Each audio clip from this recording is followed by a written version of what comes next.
Hello students, I welcome you all to the YouTube channel understanding basics. इस video में हम क्या करेंगे? इस वीडियो में हम एक इंपॉर्टेंट टॉपिक को डिस्कस करेंगे और वो होगा सेमी प्रेसिडेंशियल एग्जीक्यूटिव्स इन श्रीलंका। तो बेसिकली जो सेमी प्रेसिडेंशियल सिस्टम है जो श्रीलंका में प्रैक्टिस हो रहा है उसको हम अंडरस्टैंड करेंगे। ठीक है, रीड करेंगे और अंडरस्टैंडिंग के साथ साथ में हम लोग क्या करेंगे, हम लोग थोड़ा सा कंपैरेटिव एनालिसिस भी करते चलेंगे कि जो सेमी प्रेसिडेंशियल एग्जीक्यूटिव है जिसमें प्रेसिडेंट की भी बारे में बात करी गई है, प्राइम मिनिस्टर के बारे में भी बात करी गई है, तो थोड़ा सा प्रेसिडेंट और प्राइम मिनिस्टर ऑफ श्रीलंका को हम कंपैरिजन करते चलेंगे इंडिया के साथ में, ताकि चीज़ें और ज़्यादा अच्छे तरीके से क्लियर हो जाए। ठीक है। In 1978, the Constitution of Sri Lanka was amended and the system of executive presidency was introduced. तो बेसिकली क्या हुआ, 1978 में जो श्रीलंका का कॉन्स्टिट्यूशन था उसको अमेंड किया गया और उसके बाद से वहाँ पर क्या हुआ, एग्जीक्यूटिव प्रेसिडेंसी को इंट्रोड्यूस किया गया। एग्जीक्यूटिव प्रेसिडेंसी का मतलब क्या है, that under the system of executive presidency people directly elected the president. ठीक है, इसका मतलब क्या हुआ, इसका मतलब ये हुआ कि आज से मतलब 1978 में जब कॉन्स्टिट्यूशन लागू हुआ उसको चेंज किया गया, कॉन्स्टिट्यूशन को चेंज किया गया, तो उसके बाद से जो एग्जीक्यूटिव प्रेसिडेंसी थी उसमें लोगों ने क्या किया, प्रेसिडेंट को डायरेक्टली इलेक्ट करना चालू कर दिया। ठीक है। It may happen that both the president and the prime minister belong to the same political party और द डिफरेंट पॉलिटिकल पार्टीज। तो ऐसा हो सकता था कि जब प्रेसिडेंट भी इलेक्ट किए जा रहे हैं, प्राइम मिनिस्टर भी इलेक्ट किए जा रहे हैं, तो ऐसी पॉसिबिलिटी हो सकती थी कि प्रेसिडेंट और प्राइम मिनिस्टर हो सकता है दोनों के दोनों सेम पार्टी से भी हो, या ऐसा हो सकता है कि प्रेसिडेंट किसी और पार्टी से हो और प्राइम मिनिस्टर किसी और पार्टी से हो। ठीक है, तो ये दोनों की दोनों पॉसिबिलिटी क्या रहती है, दोनों की दोनों पॉसिबिलिटी हमेशा बनी रहती है। ठीक है। इंडिया के साथ कंपैरिजन करते हैं। देखो, इंडिया में भी प्रेसिडेंट है, श्रीलंका में भी प्रेसिडेंट है, लेकिन दोनों में अंतर क्या है, हमें समझ में आ गया कि श्रीलंका में जो प्रेसिडेंट है वो लोगों के द्वारा डायरेक्टली इलेक्ट हो रहे हैं, लेकिन क्या इंडिया में हम लोग अपने प्रेसिडेंट को इलेक्ट करते हैं क्या? नहीं, है ना। तो ये डिफरेंस आ गया। पहली चीज़ तो वहाँ पर इलेक्ट हो रहे हैं डायरेक्टली लोगों के द्वारा, और यहाँ पर क्या है, यहाँ पर डायरेक्टली इलेक्ट नहीं हो रहे हैं, इनडायरेक्ट तरीके से इलेक्ट हो रहे हैं। ठीक है, तो ये तो हो गया डिफरेंस। अब एक और चीज़ है, अब जब ये यहाँ पर इंपॉर्टेंट बात बोली गई है कि वो दोनों सेम पॉलिटिकल पार्टी से या डिफरेंट पॉलिटिकल पार्टी से हो सकते हैं। ठीक है, इसको हम लोग एक एग्जाम्पल से समझ लेते हैं। जैसे कि अभी क्या हो रहा है 2024 में, रिसेंटली अगर आप देखोगे ना, 2024 में श्रीलंका के new president and prime minister को इलेक्ट किया गया। ठीक है, तो अब क्या हुआ कि जब 2024 में इलेक्ट किया गया तो प्रेसिडेंट कौन बने, प्रेसिडेंट बने हैं अनुरा कुमार।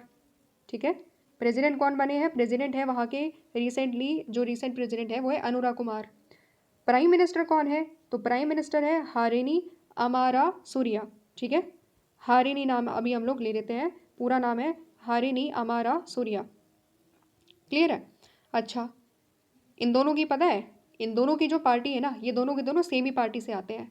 तो जो श्रीलंका की जो प्रेसिडेंट है अनुराग कुमार, ये भी, और साथ ही साथ में जो वहाँ की जो प्राइम मिनिस्टर है Harini, she is the third women prime minister of Sri Lanka, तो वो भी दोनों के दोनों सेम पार्टी से आते हैं, और उस पार्टी का नाम क्या है, नेशनल पीपल पावर पार्टी। ठीक है, शॉर्ट फॉर्म में हम लोग एनपीपी लिख सकते हैं। तो बस हमें यहाँ पर केवल ये समझना है कि ये दोनों के दोनों क्या है, अभी जो रिसेंटली श्रीलंका में जो गवर्नमेंट है ना, वो एक ही पार्टी की सरकार है। वहाँ पर जो प्रेसिडेंट है वो भी एक ही पार्टी के हैं एंड प्राइम मिनिस्टर भी एक ही पार्टी के हैं। तो क्या हुआ था, जैसे ही प्रेसिडेंट इलेक्ट हुए, ठीक है, तो इन प्रेसिडेंट ने डिसाइड किया, अनुरा कुमार ने डिसाइड किया कि किसको प्रधानमंत्री बनाना है। ठीक है, इस तरीके से क्या हो रही है, वहाँ पर चीज़ें क्या हो रही है, डिसाइड करी जा रही है। ओके, यहाँ तक चीज़ें समझ में आ गई। अब हम लोग नेक्स्ट पैराग्राफ की तरफ मूव करते हैं। President has the vast powers over under the constitution. तो प्रेसिडेंट के पास क्या है, बहुत ज़्यादा पावर है। अच्छा, क्या क्या पावर है, पहली चीज़, the president chooses the prime minister from the party that has a majority in the parliament. ये चीज़ तो अभी हमने क्लियर करी है कि अभी रिसेंटली 2024 में नेशनल पीपल पावर पार्टी की मेजॉरिटी है, प्रेसिडेंट भी उसी पार्टी से है और जो प्राइम मिनिस्टर है वो भी उसी पार्टी से है। एंड प्रेसिडेंट क्या करते हैं कि उस जो पार्टी जिसकी मेजॉरिटी पार्टी होती है, जो पार्टी पार्लियामेंट में मेजॉरिटी लेकर आती है, एक मेजॉरिटी ऑफ सीट लेकर के आती है, तो उसके जो एक पर्टिकुलर मेंबर है, एक पर्टिकुलर एमपी है, उसको प्राइम मिनिस्टर के तौर पर अपॉइंट कर दिया जाता है प्रेसिडेंट के द्वारा। दो ministers must be the member of parliament, the president has the power to remove the prime minister और द मिनिस्टर्स। ठीक है, तो ये क्या कह रहा है, ये कह रहा है कि मिनिस्टर के पास क्या है, मिनिस्टर जो है ना पार्लियामेंट के मेंबर होने चाहिए। कोई भी मिनिस्टर है, प्राइम मिनिस्टर है या फिर अदर मिनिस्टर है, वो क्या होने चाहिए, वो जो है मेंबर होने चाहिए पार्लियामेंट के। इसके अलावा जो प्रेसिडेंट है, प्रेसिडेंट के पास ये पावर भी है कि वो प्राइम मिनिस्टर को या मिनिस्टर्स को रिमूव भी कर सकते हैं। ठीक है, ये पावर भी है कि अगर सपोज उनको अभी जो रिसेंटली जो प्राइम मिनिस्टर है उसको अगर चेंज करना है तो आराम से कर सकते हैं, क्योंकि सारी पावर क्या है, प्रेसिडेंट के हाथ में है। प्रेसिडेंट ने डिसाइड किया है ना अभी कि कौन बनेगा प्रधानमंत्री, तो अगर ये प्रधानमंत्री उन्होंने बनाया है तो उसको चेंज भी कर सकते हैं। अगर उनको लगा कि ये प्रधानमंत्री अच्छा काम नहीं कर रही है तो चेंज कर देंगे, किसी और को बना देंगे। ठीक है, समझ पा रहे हो, क्योंकि मेजोरिटी इन्हीं की पार्टी है, यही इनकी जो पार्टी है, जो प्रेसिडेंट की जो पार्टी है वही मेजोरिटी में है। तो अगर लगेगा कि कोई अच्छा कैंडिडेट और है उनसे ज़्यादा बेटर काम कर सकता है तो उसको अपॉइंट कर दिया जा सकता है, कभी भी चेंज कर दिया जा सकता है। Apart from being the elected head of the state and the commander in chief of the armed forces, the president is also the head of government. अब यहाँ पर ये डिफरेंस आ गया और कंपैरेटिव एनालिसिस भी करेंगे हम लोग इंडिया और श्रीलंका में। क्या बोला है यहाँ पर ये बोला गया कि वो इलेक्टेड हेड ऑफ स्टेट है। क्यों इलेक्टेड हेड ऑफ स्टेट है, अभी हमने पढ़ा कि इलेक्ट होकर के आते हैं वहाँ पर प्रेसिडेंट। इंडिया में इलेक्ट होकर के डायरेक्टली लोगों के द्वारा इलेक्ट होकर नहीं आते हैं प्रेसिडेंट। ये डिफरेंस तो हमने समझ लिया था। इसके अलावा वो क्या है, कमांडर इन चीफ भी है, आर्म्ड फोर्सेस के क्या है, आर्म्ड फोर्सेस के सुप्रीम कमांडर है। ठीक है, और यही चीज़ इंडिया में भी है कि इंडिया में जो प्रेसिडेंट है वो क्या है, वो कमांडर इन चीफ है आर्म्ड फोर्सेस के। ठीक है, एंड इसके अलावा क्या है, इसके अलावा प्रेसिडेंट वहाँ पर हेड ऑफ गवर्नमेंट भी है, यानी कि जो भी इंपॉर्टेंट डिसीजन मेकिंग करनी होती है, जो चीज़ इंडिया में प्रधानमंत्री करते हैं वो सेम टू सेम चीज़ श्रीलंका में कौन कर रहा है, श्रीलंका में वो चीज़ वहाँ के जो प्रेसिडेंट है वो कर रहे हैं।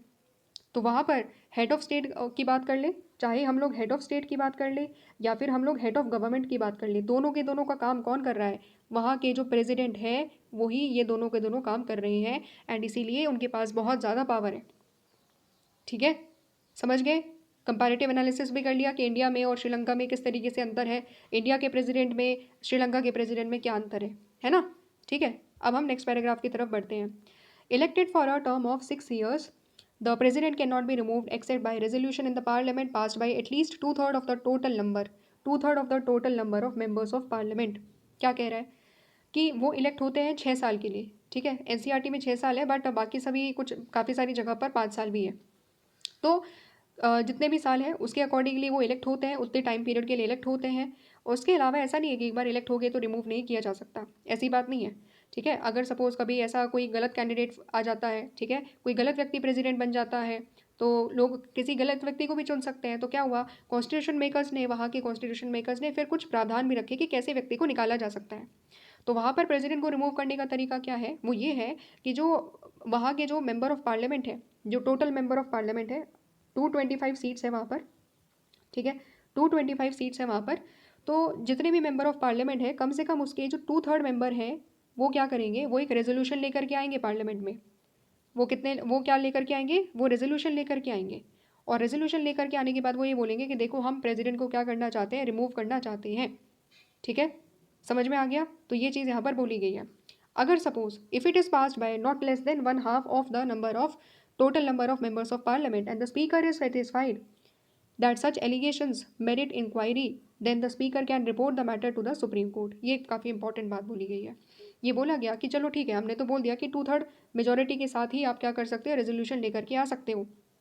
अच्छा, लेकिन अगर सपोज किसी एक कंडीशन में 1/2 यानी कि हाफ जो टोटल नंबर ऑफ मेंबर्स है, half of the total number of members of parliament है, उन्होंने क्या करा, उन्होंने एक तरीके से वोट करा, 2/3 वोट नहीं मिले, कितने मिले, हाफ मेंबर्स ऑफ पार्लियामेंट ने जो है एक तरीके से वोट करा। हाफ मेंबर्स कितने बैठ गए, 112 पॉइंट समथिंग बैठ गए। ठीक है, तो अगर 112 या 113 लोगों ने क्या करा है, वोट करा है कि हाँ हम इस रेजोल्यूशन को पास करवाना चाहते हैं और प्रेसिडेंट को निकलवाना चाहते हैं, तो अब यहाँ पर स्पीकर के पास एक पावर है।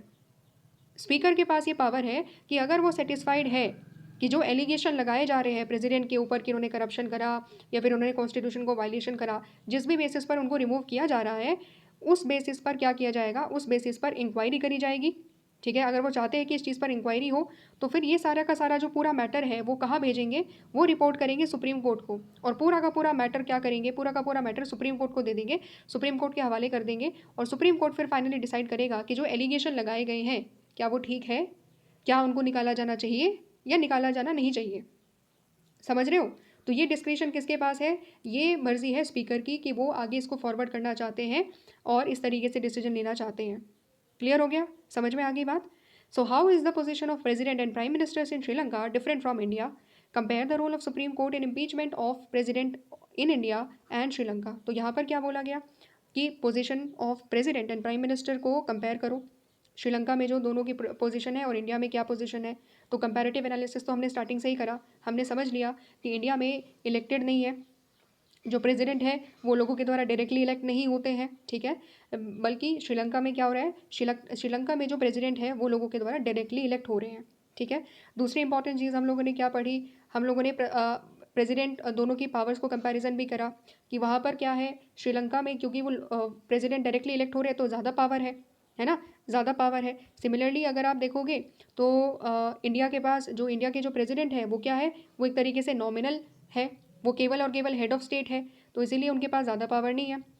लेकिन जो श्रीलंका में जो प्रेसिडेंट है वो क्या है, उनके पास वो क्या है, वो हेड ऑफ स्टेट भी है और साथ ही साथ हेड ऑफ गवर्नमेंट भी है, उनके पास दोनों की दोनों पावर है, ठीक है। वो डिसीजन मेकिंग भी करेंगे, जो भी इंपॉर्टेंट डिसीजन मेकिंग है उसको भी कौन कर रहा है वहाँ पर, उसको भी श्रीलंका के जो प्रेसिडेंट है वो कर रहे हैं, ठीक है। लेकिन हमारे यहाँ पर जो प्रेसिडेंट है वो केवल हेड ऑफ स्टेट है, केवल और केवल सेरिमोनियल हेड है। यहाँ पर हमारे यहाँ पर जो रियल पावर है, जो हेड ऑफ गवर्नमेंट है वो कौन है, हेड ऑफ गवर्नमेंट अगर आप देखोगे तो हमारे यहाँ पर प्रधानमंत्री है। तो ये तो हम लोगों ने बेसिक डिफरेंस समझ लिया। अब अगर हम लोग सुप्रीम कोर्ट के रोल की बात करेंगे तो सुप्रीम कोर्ट के रोल में अंतर क्या है।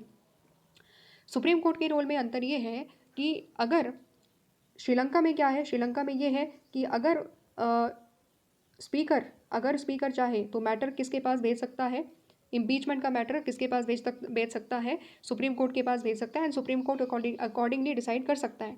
इंडिया में क्या है, इंडिया में जब भी प्रेसिडेंट का इलेक्शन हो रहा होता है, प्रेसिडेंट का इलेक्शन हो रहा होता है और उसमें अगर कुछ मैनिपुलेशन होता है, उसमें अगर कुछ करप्शन टाइप्स या फिर कुछ और गलत तरीके से चीज़ें करी जा रही है, फेयर इलेक्शन नहीं होता है, तो उस केस में सुनवाई कौन करता है, सुप्रीम कोर्ट करता है।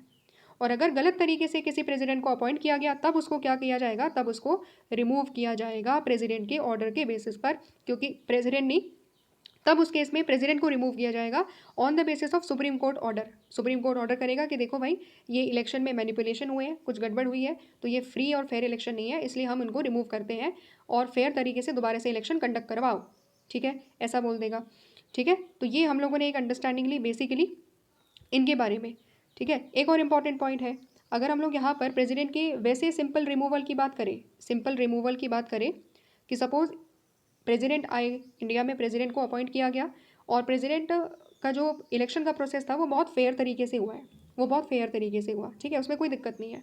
लेकिन अब कुछ दिक्कतें आ रही है, अब क्या कर रही है, अब पार्लियामेंट चाह रही है कि जो प्रेसिडेंट है उनको क्या किया जाए, इनको रिमूव किया जाए। तो इस कंडीशन में क्या होगा, इस कंडीशन में इंडिया में भी जो हमारी पार्लियामेंट है उसमें 2 हाउस है, लोकसभा है, राज्यसभा है। तो यहाँ पर क्या करना होगा, यहाँ पर दोनों ही हाउस में 2/3 मेजॉरिटी चाहिए होगी। कितनी मेजॉरिटी चाहिए होगी, 2/3 मेजॉरिटी के साथ रेजोल्यूशन पास किया जाएगा, दोनों हाउस में पास किया जाएगा, लोकसभा में पास किया जाएगा, फिर उसके बाद वो चीज़ राज्यसभा में जाएगी। राज्यसभा में भी जब जो पूरी टोटल मेंबरशिप है राज्यसभा की, उसके 2/3 लोग एक तरीके से वोट करेंगे, तब जा करके क्या होगा, तब जा करके फाइनली लोकसभा ने भी पास कर दिया, राज्यसभा में नहीं पास कर दिया, तब जा करके उनको जो प्रेसिडेंट है उनको रिमूव किया जाता है, उनको इम्पीच किया जाता है, ठीक है, समझ में आ गया। तो ये अंडरस्टैंडिंग है, दोनों में हम लोगों ने डिफरेंस पढ़ लिया, समझ लिया कि आखिरकार सेमी प्रेसिडेंशियल सिस्टम श्रीलंका में किस तरीके से काम कर रहा है, किस तरीके से चीज़ें फंक्शन कर रही है, और थोड़ा सा एक कंपैरेटिव एनालिसिस भी हम लोगों ने जान लिया दोनों के बीच में। ओके, तो इस तरीके से हमारा ये छोटा सा टॉपिक हो जाता है कंप्लीट। मिलेंगे हम लोग नेक्स्ट वीडियो में, जहाँ पर हम लोग नेक्स्ट टॉपिक को स्टार्ट करेंगे।